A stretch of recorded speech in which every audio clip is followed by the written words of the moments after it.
কিশোরগঞ্জের হিজলজানি হাওরে বিস্তীর্ণ এলাকা জুড়ে চাষ হয়েছে মিষ্টি কুমড়া। জমি থেকে কুমড়া সংগ্রহ করে তুলে দেয়া হচ্ছে ট্রাকে, চলে যাচ্ছে ঢাকা, চট্টগ্রাম সহ দেশের বিভিন্ন অঞ্চলে।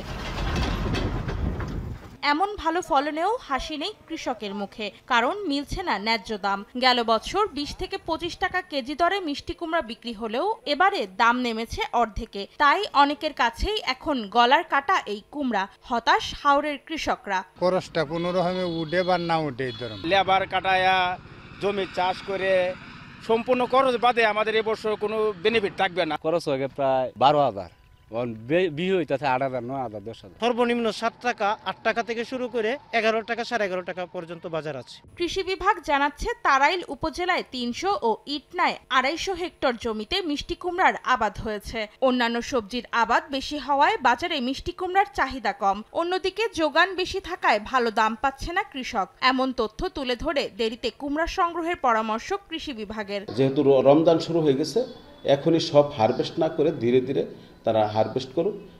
সেই ব্যবস্থা যদি করে তাহলে সময়টা একটু বিলম্বিত হলে তাহলে তাদের দামটা হয়তো বেশি পাবে। এবারের মৌসুমে কিশোরগঞ্জ জেলায় 1216 হেক্টর জমিতে মিষ্টি কুমড়ার আবাদ হয়েছে।